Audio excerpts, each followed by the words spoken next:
Well, boys, we got to pack it in. Ben Shabibo owned us. Yeah, I can still see myself on the screen. I was trying to leave the screen and pretend like I had left because we got owned by Ben Shabibo. That didn't work out. Either way, it's all over for us Marxists. No more Marxism. I know that there are tons of scholars and academics who have dedicated their whole lives to understanding Marxism and updating Marx's analysis for modern day. But somehow, using the power of sheer intellect and facts and logic, Ben Shapiro has destroyed Marxism in just 60 seconds. 60 seconds. That's truly incredible, even for a thinker as mighty and as genius as Ben Shabibo. Ben Shabipo. I got to give him my own nickname there. I can't just cancel or copy Hassan Piker. So let's get into this video right away. Shout out to Ross Iron Coil getting the stream started. Ross is a super consistent supporter of the show, and what we do wouldn't be possible without Ross and others like him. So thank you. Let's get into Ben Shabipo. The philosophy of collectivism, the philosophy that says that human beings suffer because the Judeo-Christian system expects too much of us individually. Judeo-Christian philosophy expects us to struggle, to strive. Judeo-Christian philosophy demands that we do our best and that we act virtuously on the individual level so that we can feel secure without invading each other's rights. The Judeo-Christian tradition says that with freedom comes responsibility. Collectivist philosophy, however, thinks differently. They expect us to give our individual striving up. No more striving, no more struggle. Just noticed this while editing the video. He thinks that socialists don't struggle. You think I didn't have to struggle for these abs, Ben Shapiro? Come on, I've been struggling harder than you my whole life. It's called class struggle. It's what the whole ideology is based on. We love struggle. That's why I struggle for these biceps. All we have to do is trade our individual responsibility for the comfort of collective power. Collectivist philosophy points out that individual virtue isn't natural. It is a struggle. And we can avoid that struggle by handing over all power to a nanny state. Judeo-Christianity says you're free and therefore you must give. Collectivist philosophy says you are unfree and thus the state must take on your behalf. What I did instead. So there it is. That's why we can't be Marxists anymore, y'all. It's crazy that the whole philosophy was destroyed in just 60 seconds. Ben Shapiro is too smart. No, of course I'm kidding. What's interesting about this, I think, and that's my first time watching it. I didn't have anything written down. I just wanted to sort of blind react. But one of the things that he does is he replaces capitalism, right? The relations of production at the core of our society, the material organization of labor and the production and distribution of goods in our society. That is what capitalism is. It's the structure at the core of our system, right? Humans need to produce. We need to use our human activity to interact with nature and produce the things that we need to survive. And under capitalism, production is organized by a system of wage labor, by a system of market production, by a system where the relations are between the dominant capitalist class who exploits the non-dominant working class, the working masses. Now, these relations of production create different forms of society. They create different forms of religion. I shouldn't say create. They do create them, but they also mediate them, meaning the relations of production affect the different forms of religion and the different forms of the education system and the different forms of news and entertainment media that exist in a society. They reflect the capitalist relations. So what Ben Shapiro is doing is calling it Judeo-Christian society, basing society on this religion that's often used under capitalism to enforce the relations of production, to argue why the capitalist relations of production are best, and why they're best suited to individual well-being, as you see Mr. Shapiro argues there. But in reality, you know, the system isn't based on Judeo-Christian values. There's no legally enforced Judeo-Christian values. Those are some of the dominant, especially Christianity in the U.S. are one of the dominant religious structures.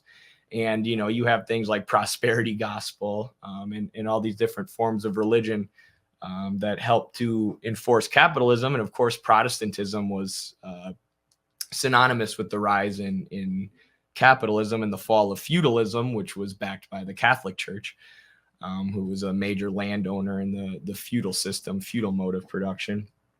But the system itself is not based on those religious values. The system itself is based on wage labor, right? We wouldn't have the necessary means of subsistence without wage labor. Everybody in society needs to sell some kind of commodity to survive. And if you don't own the means of production, if you don't own tools in a factory, which you can hire people to work in, the only commodity that you have to sell is your own labor. That's how our system works. Now, we have religious structures that reflect that, and religious ideas like the Protestant work ethic that reflect the capitalist system and reflect what's best for the capitalist ruling class. Just work hard and never complain is basically the ethic that they want the working class to have.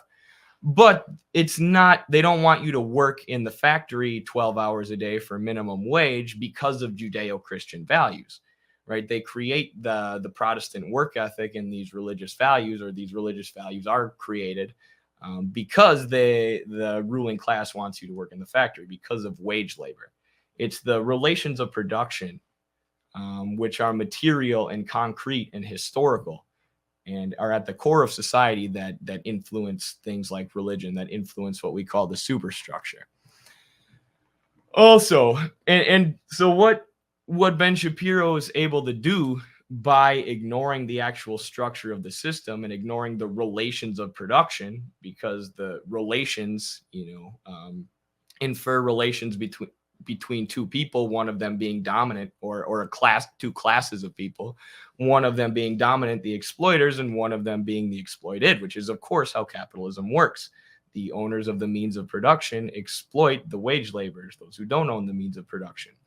And it allows them to accumulate vast sums of wealth. But by saying it's not capitalism, it's a system based on Judeo-Christian values, and without actually analyzing the structure of the system materially, Ben Shapiro is able to pretend like this is a system fully based on individuals, that is just based on allowing individuals to flourish. And then he says that if you work hard, you will flourish. He says that flourishing in this system is simply a result, a product of hard work. When if we were to look at the core of society, at the relations of production, if we were to look at wage labor, we would find that the harder you work, a lot of times it doesn't really matter unless you're gaming the system and looking to rise up the corporate ladder and eventually become one of the exploiters, right? If you just go into work every day and you work as hard as you can, you're still going to be paid the same wage. I mean, you have to work at a certain intensity. You have to work some degree of intensity, or there's some minimum amount of how hard you have to work so you don't get fired, right? But if you go in and you work super, super, super hard, the chances that you're just going to rise up the company are not high. What you're really going to do is just create more surplus value for your boss, right? Your wage is going to stay the same, or about the same, no matter what, no matter how hard you work. But if you produce more, then your boss is going to make more surplus value. So the capitalist class is incentivized to get us to work as hard as we can because it benefits them materially. The relations of production are set up in a way so if the harder that the working class works, the more surplus value the capitalist class works. But then we have this illusion pitched by the capitalist class and pitched by these bourgeois ideologues like Ben Shapiro that no, society is just made up of individuals. And, you as an individual, the harder you work, the more money you make, and you'll just go up and up and up and up. There's no exploitation, right? There's nobody making surplus value off of your labor, which makes it so the harder you work, the more money they get and the more wealth they accumulate. No, it's just all individuals acting individually, and the hardest workers simply rise to the top, which is just not the case. And it's not the case if you look at the relations of production, if you look at exploitation, if you look at how wage labor is structured, as Marx does in Capitals, Volume 1, 2, and 3, as well as Theories of Surplus Value. he finds that capitalist production is the production of surplus value, is the exploitation of wage labor, and the drive for accumulation of more and more surplus value and wealth. But if you ignore that, right, if you ignore the relations of production and you say society is just made up of isolated individuals and it's Judeo-Christian society, not capitalist society, if you completely ignore the function of capital in society, everything material about society, everything related to production, the core of society, then you can make capitalism out to be whatever you want. And that's exactly what they do. And that's exactly why things like religion are useful for the bourgeois class, for the dominant economic class, in reinforcing the relations of production. Right? They can pitch these ideas about individualism and the Protestant work ethic, and how, you know, capitalist society is synonymous with Judeo-Christian society, and it's the only society that could work. So you better not argue against it, or you're arguing against God himself. It's the same kind of argument as the divine right of kings and feudalism. We were talking about the Catholic Church there for a second. The ideology that they pushed on people, that you can't question the king, you have to obey the king. The king is ordained by God. And in France during the Revolution, the Catholic Church owned 1/3 of the land. So they had this, what do you call it, symbiotic relationship with the aristocratic class and with the monarchs, where they all just owned the land, and then the Catholic Church would enforce this ideology that aided the ruling class, maintained the dominance of the ruling class, until the relations of production hit a breaking point where the peasants and the emergent bourgeois class no longer wanted to deal with the monarchs and the aristocracy, and they overthrew them and guillotined them. But it's the same thing today with the way Protestantism and even Judaism is used to reinforce capitalism, right? You need to listen. It's Judeo-Christian society. Capitalism is founded on Christianity. Like I said, you go against capitalism, you're going against God. You know, the God wants you to just obey the Protestant work ethic. He's placed those who are in authority over you there on purpose. So you shouldn't question the people who are in authority over you.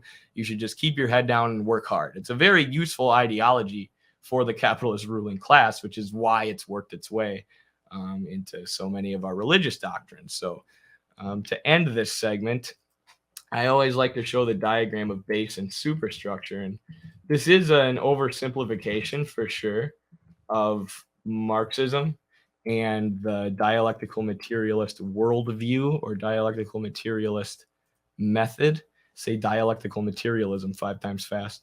It's an oversimplification, but it's a very useful explanatory device for understanding diamat. This is, you have the base of society. This is production. This is how humans use our activity to interact with nature, how humans produce and distribute the things that we need to survive. So anything related to the division of labor, tools, machines, factories, land, raw materials, or the classes. And these classes are not like racial classes or whatever, but classes determined based on people's relation to the means of production, which are material, right, and historical. They develop historically and they can be looked at materially. Some people own the means of production, some people do not. And the people who do not have to sell their labor because that's the only commodity that they have available. This is all the base. This is the core of society. This is what really, really drives and determines society. Capitalism is based on the production of surplus value. The production of surplus value and therefore the exploitation of wage labor is what drives most things in capitalist society, and the accumulation of wealth and money by the dominant economic class, which allows them to control the superstructure, because not only do they produce the necessary goods that people need to survive, but they produce information. They produce the media, entertainment media, and news media. They produce much of the educational material. They control the production of artwork in many ways.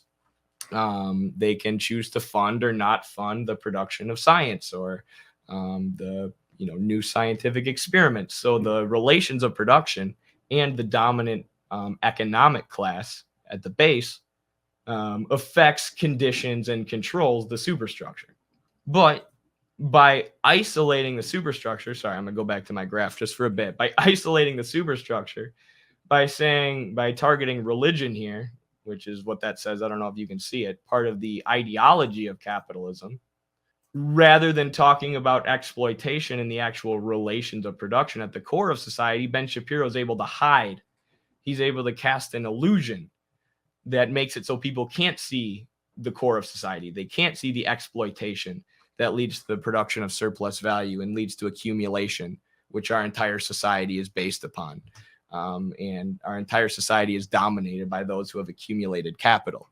So that we can't see that, Ben Shapiro isolates the superstructure. And he says, no, this is Judeo-Christian society. It's just this religion. It's based on individuals. And he completely ignores the two historically developed material economic classes at the base of society and the way that this affects society and the contradictions inherent within that base, right? He just hides them all by saying, nope, this is what God would want. This is the Protestant work ethic. This is a society based on individualism. And, it could never get any better than this. So don't look at the core of society. Just be blinded by the superstructure. That is the service that Ben Shapiro and bourgeois ideologues serve the ruling class. They keep people focused on the wrong things.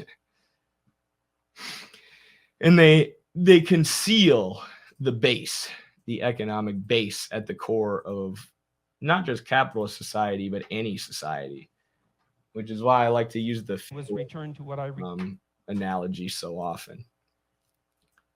And because capitalism is a system that developed out of feudalism in Europe. Yeah. So I don't know if Ben Shapiro actually destroyed Marxism in a minute. I feel like I destroyed him in 25 minutes.